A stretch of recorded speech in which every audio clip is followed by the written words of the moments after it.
मेरा नाम रुचि है। बीते हुए कुछ सालों में मेरे साथ एक ऐसा हादसा हुआ था जिसके बारे में मैं आप लोगों को बताना चाहती हूँ। एक ऐसा हादसा जिसके बारे में सुनकर शायद आप लोग भी घबरा जाएंगे, क्योंकि जो मेरे साथ हुआ वो सब शायद आप लोगों ने अपनी आंखों से होता हुआ नहीं देखा होगा। मैं चाहती हूँ कि आप लोग मेरी ये कहानी बाकी लोगों तक पहुँचाइए, ताकि लोगों को पता चले कि इस दुनिया में कैसे कैसे लोग हैं और वो कैसे कैसे रिवाजों को अपनाना चाहते हैं और दूसरों की बहन बेटियों के साथ वो लोग क्या क्या करते हैं। शायद ये कहानी मुझे आप लोगों को सुनाते हुए मेरी आंखों से आज आंसू नहीं रुकेंगे, क्योंकि आपके साथ जब कोई बुरा करता है तो आपको बहुत ज़्यादा तकलीफ पहुंचती है।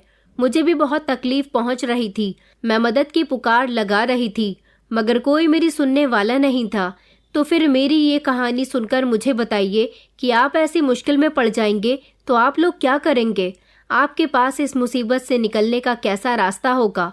दोस्तों, कहानी में आगे बढ़ने से पहले अगर आपने हमारे चैनल को अभी तक सब्सक्राइब नहीं किया तो चैनल को सब्सक्राइब करें।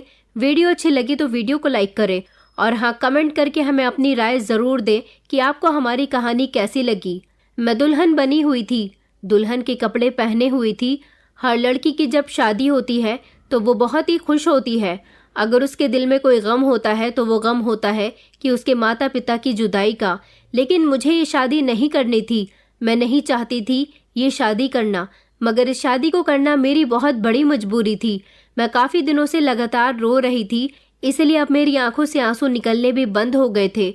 मुझे चिंता थी तो सिर्फ अपनी माँ और भाई की चिंता थी कि मेरे पीठ पीछे उनका ख्याल कौन रखेगा, क्योंकि मेरे पिता इस दुनिया में नहीं थे। मेरा एक छोटा भाई था, उसकी उम्र अभी कम थी, वो लगभग 12 साल की उम्र का था। शादी के बाद मैं एक ऐसी जगह जाने वाली थी जहाँ से कभी मैं वापस नहीं आती। ये बात तो ये लोग अच्छी तरह से जानते थे।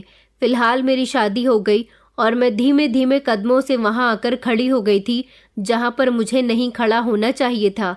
एक ऐसी जगह जहाँ पर मेरी उससे मुलाकात हुई थी और तभी से वो मेरे पीछे पड़ गया था। क्या आप लोग जानना चाहेंगे कि वो कौन था? तो फिर ध्यान से मेरी कहानी सुनिए। मेरी जिंदगी बड़ी खुशहाल गुजर रही थी। मेरे साथ मेरी बूढ़ी माँ रहती थी। मेरी उम्र 24 साल थी। मेरी माँ चाहती थी कि वो मेरी शादी कर दे, मगर मैं अभी शादी नहीं करना चाहती थी। उनका कहना था कि तुम जवान हो रही हो और हमारे गांव में तो वैसे भी 20 साल की उम्र की लड़की की शादी कर दी जाती थी, मगर मैं ऐसे कैसे शादी कर सकती थी। मेरी माँ और छोटे भाई को अकेला छोड़कर मैं शादी करके अपनी ससुराल चली जाती तो उन लोगों का क्या होता।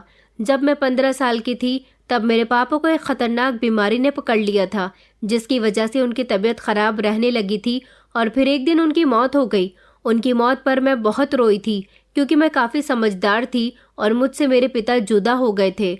हम लोग गांव में रहते थे। ये हमारा बड़ा ही प्यारा और छोटा सा कम आबादी वाला और खूबसूरत सा गांव था। हमारे गांव की खूबसूरती तो आस पड़ोस के कई गांवों में मशहूर थी और इसी तरह खूबसूरत हमारे गांव का नाम था चंद्रपुर।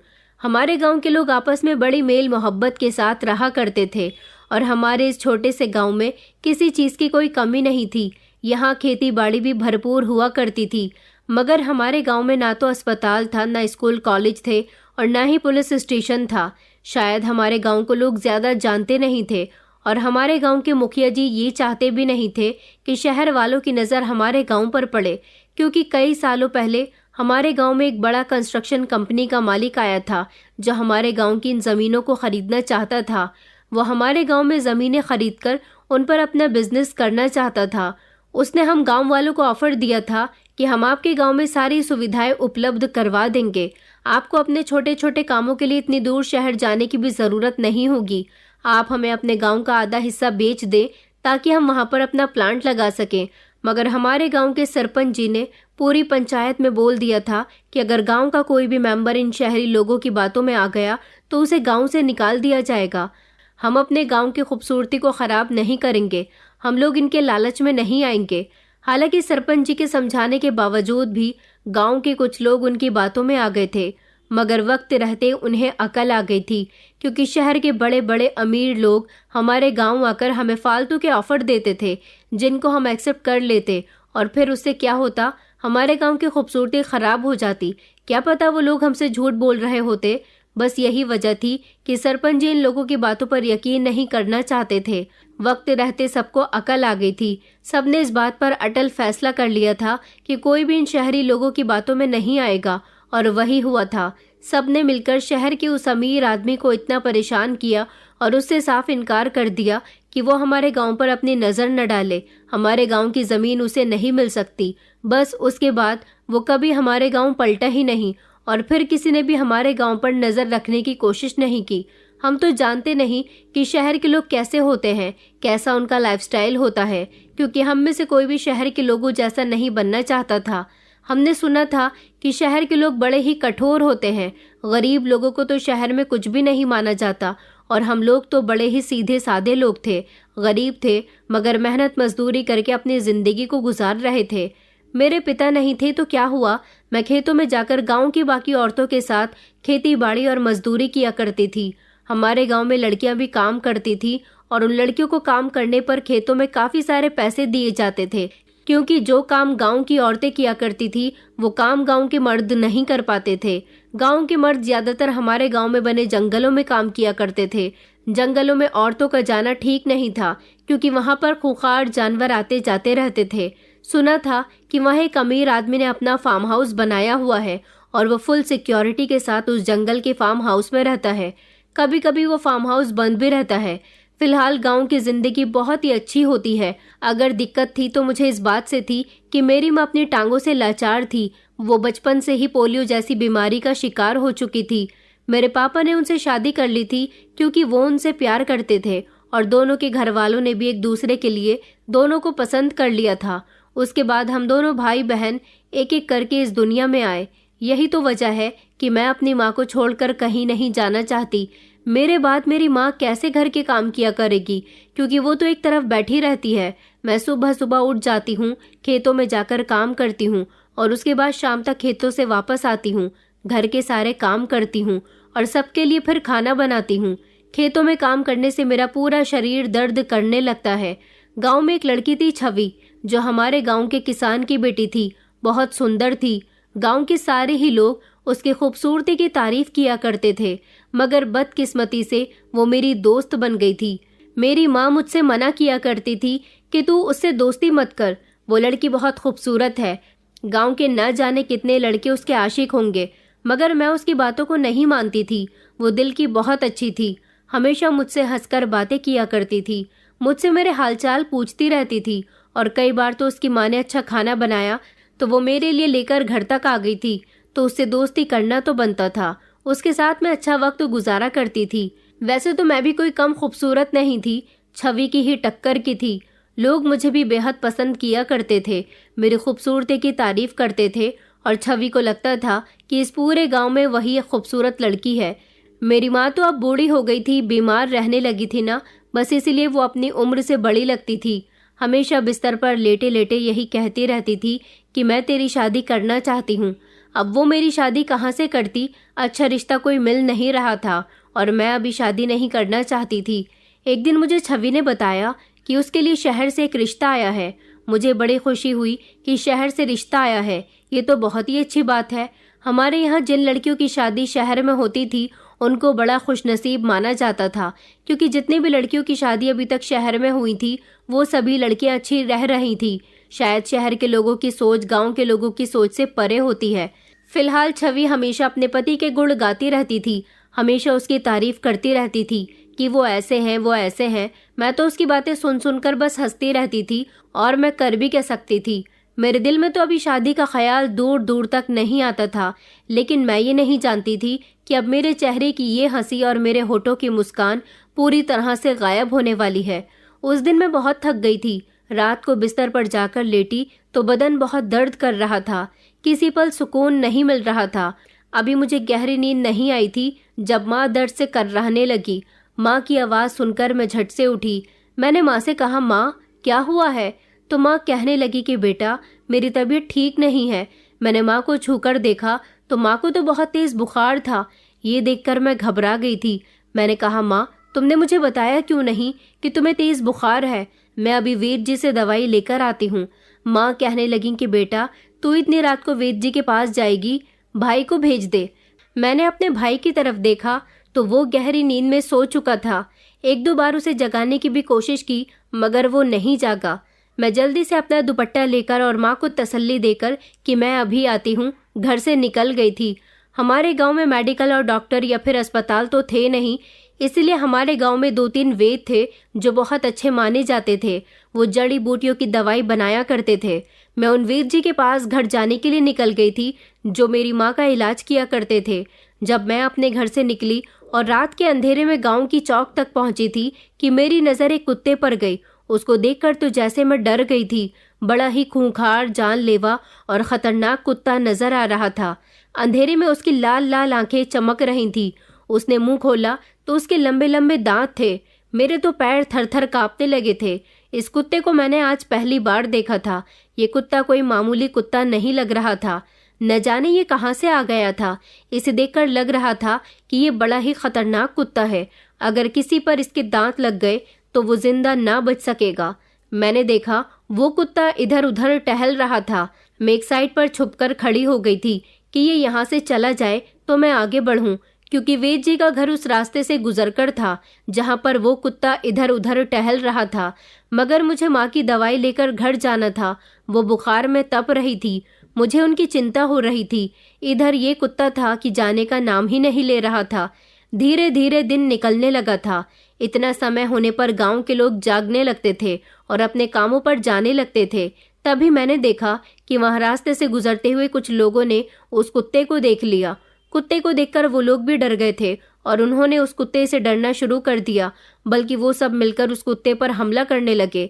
वो बेचारा किसी का कुछ नहीं बिगाड़ रहा था तो फिर क्यों लोगों ने उस पर हमला किया था। शायद वो जहां से आया था वहां से वो रास्ता भटक गया था, मगर इन लोगों ने उसको मार मार कर घायल कर दिया था और फिर वो लोग वहां से चले गए थे। वो दिखने में इतना ताकतवर कुत्ता था, फिर भी उसने पलटकर उन लोगों पर हमला नहीं किया। फिर भी इन लोगों ने उस बेचारे के साथ बहुत बुरा किया था। वो दर्द से तड़प रहा था। उसके एक पैर पर इतनी जोर से ईंट मारी थी कि उसके पैर पर जख्म हो गया था और उसमें से खून भी निकल रहा था।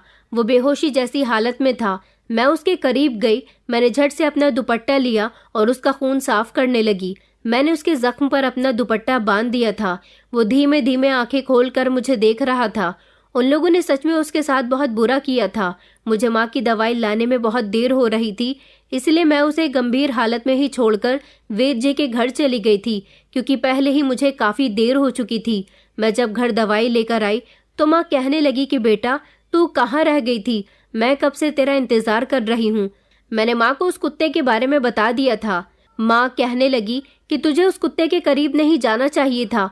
अगर वो खूंखार कुत्ता था तो तुझे भी तो नुकसान पहुंचा सकता था। मैंने अपनी माँ से कहा, माँ वो बहुत गंभीर हालत में था, भला वो ऐसी हालत में मुझे क्या नुकसान पहुंचाता। लेकिन एक अजीब बात ये थी कि जब मैं दवाई लेकर उसी रास्ते पर वापस आई तो वो कुत्ता मुझे कहीं नजर नहीं आया था। शायद वो अपनी जगह वापस चला गया था जहाँ से वो आया था। वो दिन तो जैसे तैसे निकल गया था। मेरी माँ की तबीयत में भी कुछ सुधार आया था। उस दिन मैं खेतों में काम करने के लिए नहीं गई थी, क्योंकि माँ की तबीयत की वजह से मैं काफ़ी परेशान थी। पिछली एक रात में सो नहीं सकी थी, इसलिए दूसरी रात मुझे बड़ी गहरी नींद आई थी। 2-3 दिन इसी तरह से गुजर गए थे। उन दिनों बड़ी गर्मी हो रही थी। रात के समय भी बिस्तर पर लेटने के बाद सुकून नहीं मिल रहा था, क्योंकि बहुत ज़्यादा गर्मी थी। माँ और भाई तो सो चुके थे, मगर मैं जाग रही थी। उस समय ज़्यादा रात नहीं हुई थी, लेकिन गांव के लोग जल्दी सो जाते थे और सुबह सवेरे जल्दी उठ भी जाते थे। इसलिए रात के 12 बजे भी हम लोगों को आधी रात का समय लगता था। उसी समय मुझे ऐसा लगा जैसे हमारी गली में कुत्ता भौंक रहा है। बड़ी ज़ोर ज़ोर से कुत्ता भौंक रहा था। मुझे समझ नहीं आया कि क्या बात है। मैं दरवाज़ा खोलने के लिए बाहर चली गई थी, जब मैंने देखा कि ये तो वही खूंखार कुत्ता है। अब ये कुत्ता काफ़ी हद तक बेहतर लग रहा था, मगर ये हमारे दरवाजे पर क्या कर रहा था। शायद इसने मुझे यहाँ आते हुए देख लिया होगा, क्योंकि आज जब मैं खेतों में काम करके वापस आ रही थी तो गांव में कुछ लोगों को मैंने बातें करते हुए सुना था कि हमारे गांव में एक ऐसा कुत्ता आ गया है जो बड़ा ही खतरनाक है, और ये कुत्ता हमारे गांव का नहीं है, क्योंकि नॉर्मली हमारे गांव में जैसे कुत्ते होते थे वो उनसे बिल्कुल अलग था। अब इसको देखकर मुझे डर लग रहा था, मगर वो लगातार मेरे दरवाजे के आगे भौंके चला जा रहा था। मुझे लगा शायद ये भूखा होगा। मैं उससे काफ़ी दूरी पर खड़ी थी। मैंने अपना दरवाज़ा भी पूरी तरह से नहीं खोला था। मैं घर के अंदर गई और उसके लिए खाना लेकर आई। वो खाना मैंने अपने दरवाजे पर रखकर दरवाज़ा बंद कर दिया था, मगर वो फिर भी खामोश नहीं हो रहा था। मैंने दरवाज़ा खोला तो वो कुत्ता मेरे करीब आया और उसने मेरे कपड़े अपने मुंह से पकड़ लिए। मैं बहुत डर गई थी। मुझे लगा कि कहीं वो मुझ पर हमला न कर दे, मगर वो मुझ पर हमला नहीं कर रहा था। वो मेरे कपड़े खींचकर मुझे कहीं ले जाना चाहता था। वो मुझे कुछ इशारा कर रहा था, मगर मैं उसकी बात समझ नहीं पा रही थी। मैं उससे पीछे भागने की कोशिश करती तो वो मेरे आगे लपक रहा था।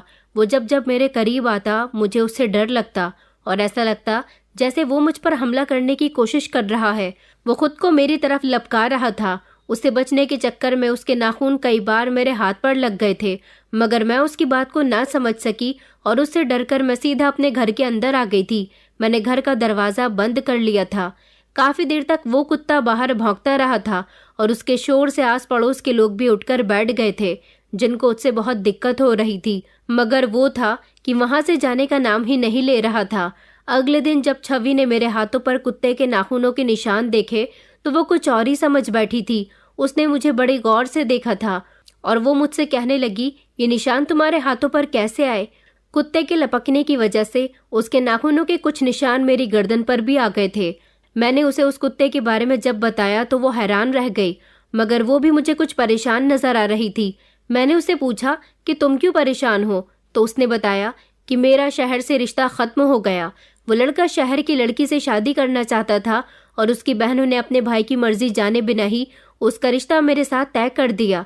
ये कहकर उसने उदास सी शक्ल बना ली थी। उसकी बात सुनकर मुझे बहुत अफसोस हुआ था, क्योंकि वो शहर के इस रिश्ते से बहुत खुश थी। फिलहाल अब वो कुत्ता सारा दिन मेरे घर के आगे भौंकता रहता था। मेरे दरवाजे पर जितने भी लोग आते हैं उन्हें नुकसान पहुंचाने की कोशिश करता था, उन पर हमला करता। सब लोग उस कुत्ते से परेशान हो गए थे। वो सब पर हमला करने लगा था, क्योंकि एक बार गांव के लोग उस पर हमला कर चुके थे, जिसकी वजह से वो घायल हो गया था। अब वो समझ गया था कि यहाँ के लोग दोबारा से उस पर हमला कर सकते हैं। मैं जैसे ही घर से बाहर निकलती वो मेरे पीछे पीछे आ जाता था। मैं जहाँ जाती वो मेरे पीछे रहता था। मैं उस कुत्ते की तरफ से इतना परेशान हो चुकी थी कि मुझे कुछ भी करके उससे अपना पीछा छुड़वाना ही था। न जाने क्यों ये कुत्ता मेरे पीछे लगा रहता था, मुझे कहीं ले जाने की कोशिश करता था। इसकी कोई बात मेरी समझ न आई थी। गांव वाले ये सब कुछ देखते रहते थे और गांव वालों को भी इस बात का पूरा यकीन हो गया था कि ये कुत्ता मेरी वजह से इस गांव में है, क्योंकि ये मेरे आगे पीछे घूमता रहता है। वो खेतों में मेरे साथ चला जाता था और वहां जाकर भी बस भौंकता रहता था और वहां की फसलों को नुकसान पहुंचाया करता था। उसके वहां होने से वहां के लोग बहुत डर जाते थे और इस वजह से खेतों में कोई काम नहीं कर पाता था। मैं भी इस कुत्ते से डरने लगी थी। ये एक जानलेवा कुत्ता था। इसके हमले से किसी की भी जान जा सकती थी। गांव में इस कुत्ते की वजह से एक अजीब तरह का दहशत और खौफ फैल गया था, क्योंकि गांव वाले उसे भगाने की कोशिश करते थे तो वो अपने बचाव के लिए उन पर हमला किया करता था। इस तरह गांव के काफी सारे लोग उसके हमले से घायल हो गए थे। ये कुत्ता किसका था ये कोई नहीं जानता था, लेकिन वो जब भी गांव के अंदर आता मेरे घर के दरवाजे पर शोर मचाने लग जाता था और जैसे ही मैं घर से निकलती तो वो मेरे पीछे पीछे होता था।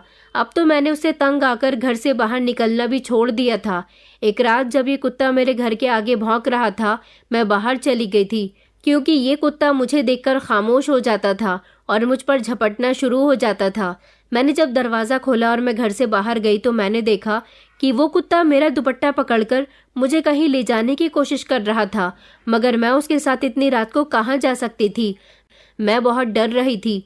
इसने भौंकना तो बंद कर दिया था, लेकिन ये मुझे छोड़ नहीं रहा था। इतनी ही देर में मैंने देखा कि मेरा छोटा भाई बाहर गली में आ गया था और इसने जब मुझे कुत्ते के साथ देखा तो वो मेरा हाथ पकड़कर मुझे घर के अंदर ले जाने लगा। उसे लगा कि ये कुत्ता मुझ पर हमला कर रहा है, मगर वो मुझ पर हमला नहीं कर रहा था। मेरे भाई का ऐसा रिएक्शन देखकर वो मेरे भाई पर झपट्टा मारने लगा और उस पर उसने हमला कर दिया। ये सब देखकर मैं बहुत परेशान हुई थी। मैं उसे अपने भाई से छुड़ाने की कोशिश कर रही थी तो उसने मुझ पर भी हमला कर दिया, जिसकी वजह से मेरे चेहरे पर भी निशान आ गए थे और मेरे हाथ पैरों पर फिर से उसके नाखूनों के निशान आ गए थे। वो कुत्ता जोर जोर से भौंक रहा था। आसपास के लोग भी जाग गए थे। वो कुत्ता लोगों की भीड़ देखकर वहां से भाग गया। इस कुत्ते के ऐसे शोर शराबे से गांव के लोग बेहद परेशान हो गए थे और अब ये फैसला गांव के सरपंच के पास चला गया था, क्योंकि मेरी और उस कुत्ते की शिकायत अब सरपंच जी के पास चली गई थी। गांव वालों का कहना था कि वो कुत्ता इसी लड़की के पास आता है, इसकी वजह से ही वो गांव के अंदर आता है और हम सबको उससे बहुत नुकसान पहुंच रहा है। अब मैं उन लोगों को क्या बताती कि इस कुत्ते से मेरा कोई रिश्ता नहीं था, बल्कि मुझे तो खुद इस कुत्ते से डर लगता था, क्योंकि हर रात गांव वाले कुत्ते की आवाज का शोर सुनकर मेरे घर के दरवाजे पर आकर देखा करते थे कि ये कुत्ता क्यों भौंक रहा है। सरपंच जी ने मुझे अपनी हवेली में बात करने के लिए बुलाया था। मैं जब वहां पर गई तो सरपंच जी ने मुझसे कहा कि बेटा, तुमसे जो भी पूछा जाए सच सच बताना। गांव वाले जो कह रहे हैं क्या वो सब सच है? ये कुत्ता तुम्हारी वजह से इस गांव में आता है या फिर तुमने ये कुत्ता खरीद लिया है? मैंने कहा, सरपंच जी, मेरी इतनी औकात कहाँ कि मैं शहर का इतना महंगा कुत्ता खरीद सकूं, बल्कि मुझे तो खुद इस खतरनाक कुत्ते से डर लगता है। सरपंच जी कहने लगे कि गांव वालों का कहना है कि ये कुत्ता तुम्हारे पीछे पीछे खेतों में भी जाता है, जिसकी वजह से खेतों में लोग काम नहीं कर पा रहे, वहां पर सब उससे डरने लगते हैं। देखा गया है कि वो कुत्ता सिर्फ और सिर्फ तुम्हारे पीछे रहता है। मगर मैं उनको यकीन दिलाते दिलाते थक गई थी कि ये कुत्ता मेरी वजह से नहीं आता और ये गांव वालों को नुकसान क्यों पहुंचा रहा है, ये बात तो मैं भी नहीं जानती थी। सरपंच जी ने मेरी बात पर यकीन कर लिया था, मगर उन्होंने कहा था कि हम ये बात पहले क्लियर कर लेते हैं कि वो कुत्ता तुम्हारी वजह से गांव में आता है या फिर कोई और बात है। अगर उसके यहाँ आने की वजह तुम हुई तो फिर हमें कोई फैसला लेना होगा। मैं तो उनकी बात सुनकर घबरा गई थी कि कैसा निर्णय। उन्होंने मुझे इस बारे में कुछ नहीं बताया था, मगर इस कुत्ते की वजह से मैं बहुत परेशान रहने लगी थी। हर रात ये कुत्ता फिर से मेरे घर के दरवाजे पर आने लगा था और अब तो सरपंच जी ने मेरे घर के आसपास कुछ आदमी लगा दिए थे जो ये देख सके कि कुत्ता आखिर आता किस वजह से है। मगर उन लोगों ने भी जब ये बात देखी कि वो कुत्ता हर रात मेरे घर के दरवाजे पर ही आकर क्यों भौंकता था, जब मैं बाहर जाती तो वो खामोश हो जाता था, तो ये बात क्लियर हो गई थी कि वो कुत्ता सिर्फ मेरी वजह से ही आता है। अब मुझे डर ये था कि सरपंच जी न जाने किस निर्णय की बात कर रहे थे। सरपंच जी ने फिर से गांव में पंचायत रखी थी और उस पंचायत में मुझे और मेरी माँ को बुलाया गया था। बाकी गांव के भी ढेर सारे लोग थे। वहां जाने के बाद सरपंच जी ने कहा था कि ये बात सच साबित हो गई है कि इस लड़की की वजह से ही ये कुत्ता गांव के अंदर आता है और देखा गया है कि ये कुत्ता जंगल से आ रहा है। अगर कुछ दिन तक और ये कुत्ता हमारे गांव में आता रहा तो हमारे गांव के लोगों का बहुत नुकसान होगा। उन्होंने मेरे हाथ पैरों पर कुत्ते के नाखूनों के निशान देखे तो कहने लगे कि शायद तुम उसे पसंद आ गई हो, शायद वो तुम्हें खाना चाहता है या फिर कोई और बात है, मगर वो जो भी चाहता है वो सिर्फ तुमसे चाहता है। उसने गांव वालों को अब तक बहुत नुकसान पहुंचाया है, यहाँ तक कि तुम्हारे खुद के भाई को भी वो नुकसान पहुंचा चुका है। इस कुत्ते को यहाँ से निकालने का कोई उपाय ढूंढना होगा। मगर क्या? गांव वालों का कहना है कि जिस किसी ने भी उसे यहाँ से भगाने की कोशिश की है, लेकिन वो हर बार नाकाम रहे हैं और इस सब की जिम्मेदार तुम हो। सरपंच जी की बात सुनकर तो जैसे मैं चौंक गई थी। मैंने कहा कि नहीं नहीं सरपंच जी, भला मैं अपने गांव वालों को नुकसान कैसे पहुंचने दे सकती हूँ? इसमें मेरी कोई गलती नहीं है। अभी पंचायत में ये सारी बातें हो ही रही थी कि इतनी ही देर में मेरी दोस्त छवि बोल पड़ी। उसने सरपंच जी से कहा कि सरपंच जी, मेरे पास एक रास्ता है जिससे ये कुत्ता भी यहाँ से जा सकता है और गांव वालों को कोई नुकसान भी नहीं पहुंचेगा। सरपंच जी ने उसकी बात को अहमियत दी और उसको अपनी बात आगे रखने का मौका दिया। छवि ने गांव वालों के सामने एक ऐसी बात रख दी थी जिसे सुनकर मेरे पैरों तले से जमीन निकल गई थी। वो मेरी दोस्त नहीं बल्कि दुश्मन साबित हुई थी। उसने सरपंच जी को बताया था कि अगर वो कुत्ता रुचि की वजह से हमारे गांव में आता है तो क्यों ना रुचि को ही इस गांव से उसके साथ भेज दिया जाए। अगर उसे रुचि मिल जाएगी तो फिर वो हमारे गांव नहीं आएगा और ना ही गांव वालों को कोई नुकसान पहुंचाएगा। ये बात सुनकर सब लोग हैरान रह गए थे, जबकि इस बात से सारे ही गांव वाले सहमत थे, मगर मैं इस बात से सहमत नहीं थी। मुझे क्या पता था वो कुत्ता कहाँ से आया था और वो मुझे अपने साथ क्यों ले जाना चाहता था। मुझे पता था वो मुझे कहाँ लेकर जाता। मैं जानती थी कि वो एक खूंखार जानवर है, वो मुझे मार देगा, मेरी चीर फाड़ कर देगा। मेरी माँ ने जब ये बात सुनी तो उन्होंने भरी पंचायत में चीखना चिल्लाना शुरू कर दिया। वो रोने लगी और कहने लगी कि नहीं, मेरी बेटी उस कुत्ते के साथ नहीं जाएगी। इतने में ही छवि की माँ बोल पड़ी थी। उन्होंने सरपंच जी से कहा कि सरपंच जी, क्या आप ये नहीं जानते कि पिछले 20 साल पहले हमारे गांव में एक चीता घुस आया था और उस चीते ने भी हमारे गांव के लोगों को बहुत परेशान किया था। उसने तो हमारे खेतों की फसल तक बर्बाद कर दी थी, जिसकी वजह से हम गांव वालों को कितने सालों तक परेशानी का सामना करना पड़ा था। और आप जानते हैं कि वो चीता हमारे गांव की एक बूढ़ी औरत के पीछे पड़ गया था। वो उसे खाना चाहता था और जब तक उसने उस बूढ़ी औरत को खा नहीं लिया था तब तक उसे सुकून नहीं मिला था। हालांकि उस बूढ़ी औरत की लाश गांव के जंगल में पड़ी हुई मिली थी, मगर उस दिन के बाद से वो चीता कभी यहाँ वापस नहीं आया। तब से लेकर आज तक हम लोग सुकून की जिंदगी गुजार रहे हैं। उस बूढ़ी औरत की शादी जब चीते के साथ करवा दी गई तभी वो सुकून से बैठा था, क्योंकि वो औरत शादी करने के बाद उस चीते के साथ चली गई थी। अब भी आपको यही रास्ता अपनाना पड़ेगा। इस लड़की की शादी अगर उस कुत्ते के साथ कर दी जाए तो वो कुत्ता भी कभी हमारे गांव वापस नहीं आएगा। ये बात सुनकर मैंने रोना शुरू कर दिया। मैं कहने लगी कि नहीं, आप लोग ये क्या कह रहे हैं, ये सब मनगढ़ंत बातें हैं। आप लोगों को इन बातों पर विश्वास नहीं करना चाहिए। मेरी माँ भी रोते रोते यही कह रही थी कि वो एक जानवर है और आप लोग चाहते हैं कि मेरी बेटी की शादी किसी जानवर के साथ हो जाए, वो उसे ले जाए और वो उसे जान से मार दे। तो इस बात पर सरपंच जी कहने लगे कि अगर तुम्हारी बेटी की जान जाती है तो चली जाए, क्योंकि एक जान जाने से अगर हजारों लोगों की जान बचती है तो इसमें कोई बड़ी बात नहीं है। ये कुत्ता अगर बार बार हमारे गांव में आता रहा तो गांव वालों को और ज्यादा परेशानी होने लगेगी। इसलिए बेहतर यही होगा कि हम 20 साल पुरानी प्रथा को अपनाकर इस लड़की की शादी उस कुत्ते के साथ कर देंगे, क्योंकि उस जानवर से पीछा छुड़ाने का हमारे पास सिर्फ एक यही रास्ता है। मुझे छवि और उसकी माँ पर बहुत गुस्सा आया था कि उन्हें ये प्रथा गांव वालों को और सरपंच को याद दिलाने की क्या जरूरत थी। छवि मेरी दोस्त थी, उसने मेरे साथ दुश्मनों जैसा व्यवहार क्यों किया था? उसे तो इस समय अपनी दोस्ती निभानी चाहिए थी और मुझे बचाना चाहिए था।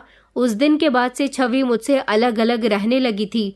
मैं छवि के घर गई और उससे मैंने पूछ ही लिया कि आखिर तुमने ये सब कुछ क्यों किया? तुम तो मेरी दोस्त थी ना, तुम्हें ये सब करने की क्या जरूरत थी? छवि कहने लगी कि मेरा शहर वाले लड़के से रिश्ता खत्म हो गया था, लेकिन अब मेरा गांव की ही एक लड़की के साथ रिश्ता चल रहा था। मगर उसकी माँ का कहना था कि वो अपने बेटे के लिए तुम्हारे घर रिश्ता लेकर आना चाहती थी। उन्होंने तुम्हें खेतों में काम करते हुए देख लिया था और तुम उन्हें पसंद आ गई थी, क्योंकि तुम भी खूबसूरत हो। मेरी माँ ने बड़ी मुश्किल से उनको समझाया कि तुम कैरेक्टर की अच्छी नहीं हो। मैं इतनी खूबसूरत थी, फिर भी उसने मेरा रिश्ता देने से इनकार कर दिया। उस लड़के की माँ का कहना है कि तुम बहुत मेहनती और शरीफ लड़की हो, वो तुम्हें ही अपने घर की बहू बनाएगी। इसका बेटा बहुत अच्छा है और शहर से पढ़ लिख कर आया है। मेरी माँ चाहती थी कि मेरी शादी कुछ भी करके इसी लड़के के साथ हो जाए और मैं भी यही चाहती थी। इसलिए आज पंचायत में मैं बोल पड़ी ताकि उस लड़के की माँ का इरादा भी तुम्हें अपने घर की बहू बनाने से बदल जाए। अब जैसा कि इस गांव में वो कुत्ता सिर्फ तुम्हारी वजह से आता है, ये बात सब लोगों को पता हो गई, तो अब वो औरत तुम्हें कभी भी अपने घर की बहू नहीं बनाएगी। वो तो समझ जाएगी कि तुम जब शादी करके उसके घर जाओगी तो वो कुत्ता भी वहां आएगा और उसके घर वालों को, यहाँ तक कि उसके बेटे को भी वो नुकसान पहुंचाएगा। इस हादसे के बाद तो तुम्हारी शादी उस लड़की के साथ क्या किसी के साथ भी नहीं हो सकेगी। उसकी माँ ने मेरी माँ से मेरा रिश्ता मांग लिया है अपने बेटे के लिए। उसके बेटे की पत्नी तो मैं बनकर ही रहूंगी। ये कहकर छवि जोर जोर से हंसने लगी थी। मेरी माँ ठीक कहती थी कि छवि कैरेक्टर की ठीक नहीं है, वो हर मर्द पर गंदी नजर डालती है। खूबसूरत है इसलिए तो अपनी खूबसूरती का फायदा उठाती है। उसका रिश्ता एक जगह से खत्म क्या हो गया तो वो दूसरी जगह से अपनी किस्मत आजमाना चाहती थी। जो औरत मेरे घर रिश्ता लेकर आने वाली थी वो चाहती थी कि वो औरत मेरा रिश्ता ना लेकर आए, बल्कि छवि को अपने बेटे की पत्नी बना ले। छवि कितनी मतलबी लड़की थी और उसके इस मतलब में उसकी माँ भी उसका पूरा पूरा साथ दे रही थी। दोस्त ने ही दोस्त की पीठ पर वार किया था। मुझसे ये सब कुछ बर्दाश्त न हो सका था। गांव के सरपंच का कहना था कि कल तुम्हारी शादी है, इस शादी के लिए तैयार रहना। मगर मैं रो रो कर उनसे कह रही थी कि प्लीज मेरे साथ ऐसा मत करो। गांव वालों ने कहा था कि अगर तुम कुत्ते के साथ शादी करने पर राजी न हुई और उसके साथ नहीं गई तो फिर तुम्हारे साथ वो होगा जिसके बारे में तुमने कभी सोचा भी नहीं होगा। हम ये सब कुछ गांव के लोगों की भलाई के लिए ही तो कर रहे हैं, और अगर तुम्हारी अकेली की वजह से पूरे गांव का भला होता है तो फिर तुम्हारे साथ जो हम कर रहे हैं वो ठीक कर रहे हैं।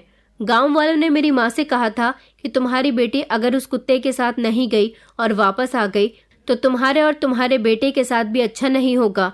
तुम्हें इस गांव से निकाल दिया जाएगा और इस गांव में वापस तुम लोगों के लौटने का कोई दूसरा रास्ता नहीं होगा। तुम्हें इस गांव के अंदर रहने भी नहीं दिया जाएगा और तुम्हारा सारा सामान भी जब्त कर लिया जाएगा। ये सब सुनकर तो मैं फूट फूट कर रोने लगी थी। मेरा भाई, मेरी माँ और मेरा तो रो रो कर बुरा हाल हो चुका था, मगर हमारी कोई सुनने वाला नहीं था। जबरदस्ती मुझे दुल्हन बना दिया गया था। मेरी माँ जोर जोर से चीख रही थी और कह रही थी कि मेरी बेटी उस जानवर के पास जाएगी तो वो उसे जान से मार डालेगा। मेरी बेटी ही तो मेरा इकलौता सहारा है, मेरी बेटी को कोई तो बचाओ। मगर मुझे कोई भी बचाने के लिए नहीं आया था। सब यही चाहते थे कि मैं यहाँ से चली जाऊं। मुझे दुल्हन बनाकर उसके साथ विदा करने की पूरी तैयारी कर दी गई थी। ये बात सब लोग अच्छे से जानते थे कि वो कुत्ता रात के समय मेरे घर के दरवाजे पर आया करता था, इसलिए मुझे रात को दुल्हन बना दिया गया था। मुझे सबसे ज्यादा फिक्र अपनी माँ और भाई की हो रही थी कि मेरे जाने के बाद उनका ख्याल कौन रखेगा। मेरी तो तमन्ना यही हुआ करती थी कि मैं सारी जिंदगी शादी न करूं, मगर आज ऐसा वक्त आ गया था कि मुझे शादी करनी ही थी, और वो भी किसी इंसान के साथ नहीं बल्कि एक ऐसे जानवर से जिससे मेरी जान को खतरा था। और अगर मैं ऐसा ना करती तो गांव वाले मेरा जीना दुश्वार कर देते। साथ ही साथ मेरे भाई और मेरी माँ के साथ भी ये लोग बुरा करने वाले थे। इसलिए उस कुत्ते से शादी करना मेरे लिए एक बहुत बड़ी मजबूरी बन गई थी। उस कुत्ते के आने का वक्त हो गया था। गांव के लोग अपने अपने घर में छिपकर बैठ गए थे और मुझ पर भी नजर रखे हुए थे। रात के लगभग 2 बजे का समय हुआ जब वो कुत्ता मेरे घर के दरवाजे पर आकर भौंकने लगा था। मैं अपनी माँ और भाई से लिपटकर बहुत रोई थी, क्योंकि आज की रात जब मैं घर से निकलती तो कभी मुझे अपने घर वापस नहीं आना था। मैं निकली और फिर इस तरह मैं जब उस कुत्ते के पास पहुंची तो वो मुझे देखकर खामोश हो गया था। उसने झट से मेरा दुपट्टा अपने मुंह में थामा और वो मेरे आगे आगे चलने लगा। ऐसा तो वो हर बार ही किया करता था, लेकिन आज मुझे उसके पीछे पीछे जाना था, इसलिए मैं खामोशी से उसके पीछे पीछे चल रही थी। गांव के सारे ही लोग चोरी छुपके मुझे देख रहे थे। मेरी माँ और भाई का तो रो रो कर बुरा हाल हो चुका था। उन लोगों को भी जैसे तैसे समझा दिया गया था। वो कुत्ता मेरा दुपट्टा अपने मुंह में लिए आगे चलता चला जा रहा था और मैं उसके पीछे पीछे चल रही थी। रात का समय था, इसलिए मुझे बहुत डर लग रहा था। मेरे पैर थर थर कांप रहे थे। वो कुत्ता मुझे नुकसान तो नहीं पहुंचा रहा था, मगर वो मुझे गांव के जंगल तक ले आया था और यहाँ लाने के बाद वो मुझे इस जंगल में बने हुए एक फार्म हाउस में ले आया था। ये तो मैंने सुना था कि ये फार्म हाउस किसी शहर के अमीर इंसान ने बनाया है। बड़ी अजीब बात थी कि इस जंगल के बीचों बीच ये फार्म हाउस बनाना और यहाँ पर रहना बड़े ही डर की बात थी। फिलहाल मैं इस फार्म हाउस के अंदर आई क्योंकि ये कुत्ता मुझे अंदर तक ले आया था। मुझे डर तो बहुत लग रहा था और ना ही मैं कुछ समझ पा रही थी कि ये मुझे यहाँ पर क्यों लेकर आया है। मगर जब मैं वहाँ गई तो मैंने देखा कि एक जवान लड़का वहाँ पर बैठा हुआ था। इतनी दूर तक चलकर आते आते मैं बहुत थक गई थी। ऊपर से इतना ज़्यादा रोने की वजह से मेरा दिमाग आउट ऑफ कंट्रोल हो गया था। और फिर जब मैंने यहाँ इस लड़के को देखा तो मुझे लगा कि कहीं किसी ने मुझे अपनी साजिश में तो नहीं फंसा लिया। कोई ऐसा तो नहीं है जो इस कुत्ते के थ्रू मेरा फायदा उठाना चाहता हो। मेरे दिमाग में तो तरह तरह के सवाल आ रहे थे। ये लड़का इस फार्म हाउस में बैठा हुआ शराब पी रहा था। जब इसने मुझे देखा तो ये मुझे फटी फटी आंखों से देखने लगा। इसकी ऐसी हरकत ने मुझे बहुत डरा कर रख दिया था। वो मुझे इतनी गौर से देख रहा था और मुझे देखते देखते उठकर वो धीरे धीरे मेरी तरफ चलकर आने लगा। उसकी एक सेकंड के लिए भी पलकें नहीं झपक रही थी। उसे देखकर मेरा शरीर थर थर कांपने लगा। उसने जैसे ही मुझे हाथ लगाया तो ना जाने मुझे क्या हुआ था कि मैं एक ही झटके से बेहोश हो गई और ना जाने कब तक मैं बेहोश रही थी। मगर जब मुझे होश आया और मेरी आंख खुली तो मैंने देखा कि मैं बिस्तर पर मौजूद थी और वही लड़का मेरे बराबर में बैठा हुआ था। मैं घबराकर उठी। जमीन पर वो कुत्ता भी मौजूद था। मैं इन दोनों से बहुत डर रही थी और मैंने फिर से रोना शुरू कर दिया था। फिर वो लड़का कहने लगा कि तुम इतनी घबराई हुई क्यों हो और तुम इतना डर क्यों रही हो? रोना बंद करो। तुम्हें मुझसे डरने की ज़रूरत नहीं है पायल। जब उसने ये बात कही तो मैंने उससे कहा, पायल? कौन पायल? तो वो कहने लगा, तुम मुझे भूल गई पायल, मैं तुम्हारा राज हूँ। मैंने उससे कहा कि मैं पायल नहीं हूँ। तुम कौन सी पायल की बात कर रहे हो? बल्कि मेरा नाम तो रुचि है। तो वो चौंक कर मुझे देखने लगा और दूसरी नज़र उसने उस कुत्ते पर डाली थी। मुझे लगा शायद इस लड़के को मुझसे कोई गलतफहमी हो रही है, इसलिए मैंने इसको अपनी पूरी कहानी के बारे में बता दिया था कि मेरे गांव वालों ने किस तरह से इस कुत्ते के साथ मेरी शादी करके मुझे इसके साथ भेज दिया। जब उसने मेरी पूरी बात सुनी तो वो कहने लगा, क्या तुम सच कह रही हो? मैंने कहा, मैं ऐसी सिचुएशन में आपसे झूठ कैसे बोल सकती हूँ? मेरी बात सुनकर वो अपना सर पकड़कर बैठ गया था। उसने अपने कुत्ते से इशारों में कुछ बातें की और फिर उसके बाद उसे बाहर जाने के लिए कह दिया था। वो कुत्ता बड़ा ही वफादार था, जो मुझे और मेरे गांव वालों को देखने में बड़ा ही खतरनाक लगता था। इस लड़के ने मुझे उसके जाने के बाद बताया, दरअसल 2 साल पहले मैं एक लड़की से बहुत मोहब्बत करता था। पिछले 6 महीने पहले उस लड़की की मौत हो गई और उसकी याद में मैं दिन रात शराब पीता रहता हूँ। मुझे उसकी बहुत याद आती है। दरअसल मैं शहर का रहने वाला हूँ, मगर यहाँ मेरे पापा ने जो फार्म हाउस बनाया हुआ है मुझे ये बहुत पसंद है। मुझे जंगल जैसी जगह पर जाने का बहुत शौक रहता है, इसलिए अपने मूड को फ्रेश करने के लिए और अकेलेपन को दूर करने के लिए मैं यहाँ पर आ जाता हूँ। मुझे जानवर बहुत पसंद है और ये कुत्ता मेरा पालतू कुत्ता है। इससे भी मैं बहुत प्यार करता हूँ और ये भी मुझे बहुत चाहता है। मैं यहाँ पर अपना अकेलापन दूर करने के लिए आता हूँ। एक दिन मेरा कुत्ता वीरू यहाँ से बाहर टहलने के लिए गया था और फिर शायद ये रास्ता भूल गया था। उस रात मैंने इसको बहुत तलाश किया था, मगर ये मुझे कहीं भी नजर नहीं आ रहा था। लेकिन जब धीरे धीरे दिन निकलने लगा तो मैं यहाँ के पड़ोस वाले गांव में इसे ढूंढने के लिए गया तो ये वहीं पर मुझे बड़ी गंभीर हालत में मिला था। इसके जख्म पर कोई दुपट्टा बंधा हुआ था। मैं इसको वहां से उठा ले आया था और फिर तभी से ये मुझे कुछ कहने की कोशिश कर रहा था। मैं जिस लड़की को चाहता था उसका नाम पायल था और पायल की शक्ल तुमसे हूबहू मिलती है। अब मुझे ये बात समझ आई है कि ये मुझे तुम्हारे बारे में बताना चाहता था। इसने तुम्हें देखा तो ये तुम्हें पायल समझ बैठा। मैं हमेशा पायल के लिए परेशान रहता था। ये मेरी परेशानी को दूर करना चाहता था। ये जानवर है और इसे यही लगता है कि तुम पायल हो। मैं उसकी बात सुनकर चौंक गई थी। क्या सच में ऐसा था कि इस लड़की की गर्लफ्रेंड पायल की शक्ल मेरी शक्ल से मिलती थी? उसने मुझे यकीन दिलाने के लिए अपनी गर्लफ्रेंड का फोटो दिखाया था। वो बिल्कुल सच कह रहा था। मैंने उसे बताया कि उस रात इस कुत्ते के जख्म पर मेरा ही दुपट्टा बंधा हुआ था। मैंने इसकी मदद की थी, तभी से ये मेरे पीछे पड़ने लगा और फिर इस तरह गांव वालों ने मेरी इसके साथ शादी करवा दी कि इसके हमारे गांव में आने से हमारे गांव का और गांव के लोगों का नुकसान हो रहा है। ये बात सुनकर वो लड़का राज बहुत अफसोसमंद हुआ था। उसने कहा कि आज की सदी में भी लोग पढ़े लिखे होने के बावजूद ऐसी बातों पर विश्वास करते हैं। मैंने उसे बताया कि हमारे गांव का कोई भी इंसान गांव में रहकर शिक्षा हासिल नहीं करता। कुछ लोग शहर जाकर पढ़ लिख कर आ जाते हैं, क्योंकि हमारे गांव में किसी भी स्कूल अस्पताल जैसी व्यवस्था नहीं है। उसने कहा, तभी तुम्हारे गांव के लोगों की ऐसी सोच है कि उन्होंने तुम्हारी शादी मेरे कुत्ते के साथ करवा दी। दरअसल मेरा कुत्ता तुम्हें मेरे पास लाना चाहता था।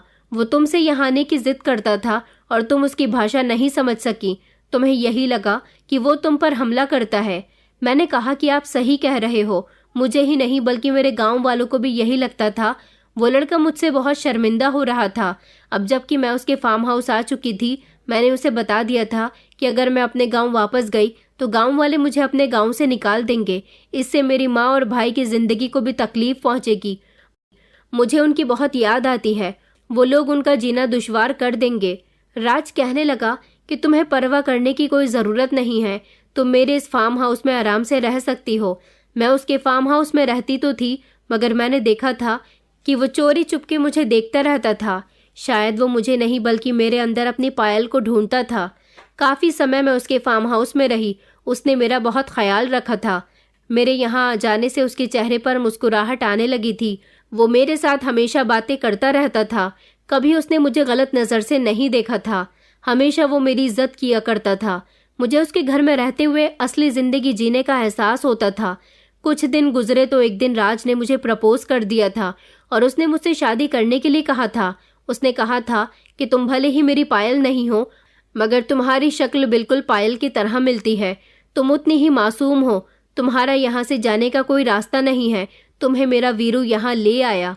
मैं चाहता हूँ कि मैं तुम्हें अपनी ज़िंदगी में शामिल कर लूँ। शायद मेरी ज़िंदगी से पायल की कमी निकल जाए। राज एक अच्छा लड़का था। मैंने उसका प्रपोजल एक्सेप्ट कर लिया था और उससे शादी कर ली थी। वो मुझे अपने साथ अपने घर भी ले जाता था और यहाँ फार्म हाउस में भी ले आता था। उसका इस दुनिया में उसके फादर के अलावा और कोई भी नहीं था। उसके पापा शहर के बहुत बड़े बिजनेसमैन आदमी थे, जो गरीब लोगों की भी बहुत मदद किया करते थे। उन्होंने मुझे बहू के रूप में खुशी खुशी एक्सेप्ट किया था। वीरू, जिससे मैं पहले डरा करती थी, जो मुझे देखने में बहुत खतरनाक लगता था। अब ऐसा कुछ भी नहीं था। मैं उससे प्यार करने लगी थी। मैं उसके करीब भी जाती तो वो मेरी गोद में आकर बैठ जाता था, क्योंकि मेरी वजह से उसका मालिक खुश हो गया था। वो मुझे यहाँ लाना चाहता था और अपने मालिक को खुश देखना चाहता था। वो इस काम में सफल रहा था। अब तो वो मेरे शरीर पर किसी तरह के घाव भी नहीं डालता था। मैं इसका मतलब अब पूरी तरह से समझ चुकी थी। मेरी जिंदगी अपने पति के साथ बहुत अच्छी गुजर रही थी। लगभग 1 साल गुजर गया था। मैं अपनी ससुराल जाती रहती थी, जब एक दिन एक ऐसी खबर ने मुझे हिलाकर रख दिया था जिसके बारे में मैंने सोचा भी नहीं था। दरअसल मेरे जाने के बाद हमारे गांव में तरह तरह की परेशानियां आने लगी थी। गांव में पानी की किल्लत होने लगी थी। जिस नदी से हमारे गांव के लोग पानी भरा करते थे, उधर सूखा पड़ने लगा था। लोगों को पानी की बहुत परेशानी उठानी पड़ रही थी। पानी दूसरे गांव से उन्हें भरकर लाना पड़ता था। अपने गांव की नदी में सूखा पड़ जाने से पूरा गांव पानी की परेशानी उठा रहा था। गांव में पानी की व्यवस्था करवाने के लिए गांव के लोगों ने फैसला किया था कि वो शहर के किसी बड़े ऑफिसर से दरखास्त लगाने लगे कि वो हमारे गांव में कुछ भी करके पानी का बंदोबस्त किया जाए। मगर जब गांव के लोग ऑफिसर के पास गए तो उन्होंने ये केस लेने से मना कर दिया था। बल्कि उन्होंने तो ये कहा था कि हमें तो जैसा कहा जाता है हम वैसा ही करते हैं। आप लोग एक काम कीजिए, हमारे शहर के एक बहुत बड़े बिजनेसमैन हैं जो बहुत से लोगों की अब तक मदद कर चुके हैं। उनकी पहचान भी बहुत ऊपर तक है। अगर आप चाहें तो वहां जाकर अपनी बात रख सकते हैं। शायद वो आपकी कुछ मदद कर सके। वो इंसान कोई और नहीं बल्कि मेरे ससुर थे। फिर सारे ही गांव वाले मिलकर मेरे ससुर के पास आए थे। उनके घर पर उस समय मैं भी वहां पर मौजूद थी। जब मैंने अपने गांव वालों को अपने ससुराल वाले बंगले में देखा तो मैं चौंक कर रह गई थी। और जब उन्होंने मेरे ससुर को अपनी पूरी परेशानी बताई तो मेरे ससुर ने उनसे कहा था कि वो उनकी मदद कर देंगे। मगर मेरे ससुर के पास बहुत सारे लोग मदद के लिए आते थे, इसलिए वो ज्यादातर बिजी रहते थे। मैं चाहती थी कि मेरे गांव वालों की मदद की जाए। मेरे ससुर मेरे गांव वालों की बात को इग्नोर न करें। वो बड़े आदमी थे। इस बात को अपने दिमाग से निकालना उनके लिए कोई मुश्किल काम नहीं था। मेरे गांव वाले बड़ी उम्मीद से यहाँ आए थे। मैंने तो उनको देख लिया था, मगर वो मुझे नहीं देख पाए थे, क्योंकि मैं बालकनी से छुपकर उनको देख रही थी। मुझे उस गांव की और गांव वालों की मदद जरूर करनी थी, क्योंकि वहां पर मेरा छोटा भाई और मेरी सगी माँ रहती थी। मुझे उनकी बहुत परवाह थी। मैं सोच रही थी कि मेरे बिना न जाने उन लोगों का क्या हो रहा होगा। मैंने ये सब कुछ अपने पति को बताया तो मेरे पति ने कहा कि ऐसी सिचुएशन में तुम्हें अपने गांव वालों से बदला लेना चाहिए। मगर तुम उनकी मदद क्यों कर रही हो? क्या तुम भूल गई हो कि उन लोगों ने तुम्हारे साथ क्या कुछ नहीं किया? तुम्हारे गांव वालों ने जब तुम्हारी परवाह नहीं की तो तुम उनकी परवाह क्यों कर रही हो? अगर उन लोगों को पानी की परेशानी होती है तो हो जाए। मैंने अपने पति को बताया कि उस गांव में मेरी माँ और मेरा छोटा भाई भी रहता है। आखिर उनकी क्या गलती है? इन सब गांव वालों की सजा मेरी माँ और मेरे भाई को क्यों मिले?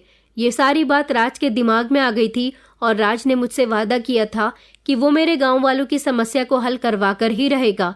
मेरे पति ने अपने पिता के साथ मिलकर गांव का विकास करने का फैसला किया था। उन लोगों के पास पैसे की कोई कमी नहीं थी। उन्होंने गांव में पानी का प्लांट लगवा दिया था, जिससे सभी लोगों के घरों में पानी सप्लाई हो गया था और सरकार द्वारा उन लोगों को मदद दी गई थी। गांव में बिजली घर की भी व्यवस्था कर दी गई थी और इन सारे कामों में थोड़ा वक्त लगा था। मगर गांव में स्कूल अस्पताल खोलने का भी वादा किया गया था। गांव वाले खुश थे, लेकिन जब गांव वालों को पता चला कि ये काम किसने करवाया है तो उन सब के होश उड़ गए थे।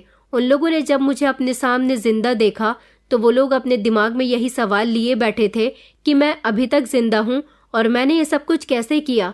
फिर मैंने उनको अपनी पूरी कहानी बताई और वीरू से भी उनको मिलवाया था। वीरू को जब गांव वालों ने देखा तो गांव वाले शॉक्ड रह गए थे, क्योंकि ये वही कुत्ता था जो गांव वालों पर हमला किया करता था। मैंने उनको बताया था कि जिस बिजनेसमैन इंसान के पास आप मदद के लिए गए थे वो इंसान मेरा ससुर है और मेरे कहने पर उन्होंने इस गांव का विकास करना शुरू किया। मैं चाहती तो आप लोगों से अपना बदला भी ले सकती थी, क्योंकि एक दिन आपने मेरी एक न सुनी थी और मेरी इस जानवर के साथ शादी कर दी। सारे गांव वाले शर्मिंदा होकर इस बात को सुन रहे थे।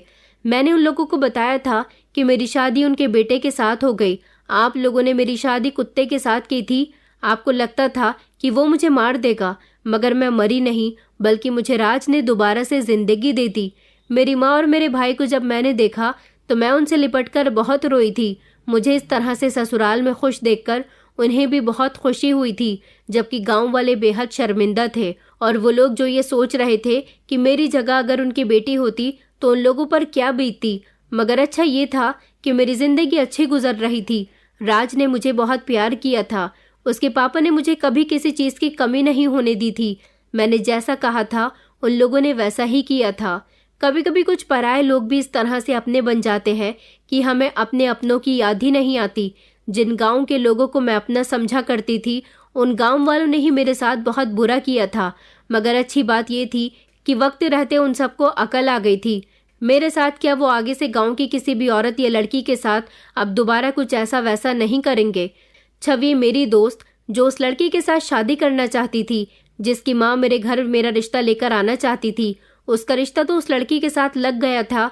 मगर मेरे जाने के कुछ समय के बाद उस लड़के का एक्सीडेंट हो गया और वो मर गया था। छवि की शादी यहाँ भी नहीं हो सकी थी और मैं अब शादीशुदा हूँ और अपने पति के साथ एक अच्छी जिंदगी गुजार रही हूँ। ये सब जानकर छवि भी बहुत शर्मिंदा हुई थी। उसे खुद पर बहुत पछतावा हो रहा था। उसने और गांव वालों ने अपने किए की मुझसे माफी मांग ली थी। अगर आप लोगों के आसपास भी गांव में कोई भी ऐसी प्रथा या रिवाज को ज्यादा मान्यता दी जाती है जहां पर किसी भी लड़की या औरत की शादी किसी भी जानवर के साथ करवा दी जाती है, तो आप लोग हमें इसके बारे में जरूर बताइएगा, ताकि हम आपकी स्टोरी को भी बाकी लोगों तक शेयर कर सके। और जितना हो सके इस रिवाज को खत्म करने की कोशिश कीजिए, क्योंकि ये फालतू की मनगढ़ंत रस्में होती हैं। मेरे गांव में सरपंच जी जो गांव के सरपंच बनते थे, उन्हें लगता था कि वो गांव के बहुत अच्छे फैसले करते हैं। लेकिन जब गांव में पानी खत्म हुआ और उनकी मदद किसी भी बड़े आदमी ने नहीं की, तो उनकी सरपंचगिरी किसी काम नहीं आई थी। अगर उनके काम आया था तो वो उनके गांव की वही बेटी थी जिसके साथ उन्होंने बहुत गलत किया था। अगर मैं गांव के लोगों की मदद ना करती तो शायद आज गांव वाले प्यासे मर रहे होते। गांव वाले आज भी मेरे शुक्रगुजार हैं और वो अपनी गलती के लिए मुझसे माफी मांगते हैं। वो लोग मेरी बहुत इज्जत करते हैं। मैं अपनी माँ और भाई को लेकर अपने पति के साथ शहर में शिफ्ट हो गई हूँ। वीरू को मैं बिल्कुल अपने बेटे जैसा मानती हूँ। उसे बहुत प्यार करती हूँ, क्योंकि मेरे पति को शुरू से ही जानवरों से बहुत लगाव है। इसलिए यहाँ रहते हुए मुझे भी जानवरों से अब काफी लगाव हो गया था। मेरे पति के पास वीरू ही नहीं बल्कि और भी कई सारे जानवर मौजूद हैं, जिनको उन्होंने अपने घर में एक छोटा सा चिड़ियाघर बनाकर उसमें करके रखा हुआ था। अगर कोई हमारे साथ गलत करे तो जरूरी नहीं कि हमें भी बदले में उसके साथ गलत ही करना चाहिए। कभी कभी लोगों को उनकी गलती का एहसास दिलाने के लिए हमें उनके साथ अच्छाई करनी चाहिए, तभी उन्हें उनकी गलती का गहराई से एहसास होता है। दोस्तों, उम्मीद करती हूँ आपको हमारी कहानी पसंद आई होगी। कहानी पसंद आई है तो वीडियो को लाइक करें, चैनल पर नए हैं तो चैनल को सब्सक्राइब करें और हाँ, नोटिफिकेशन बेल को जरूर दबाएं ताकि अगली अपडेट सबसे पहले आपको मिले।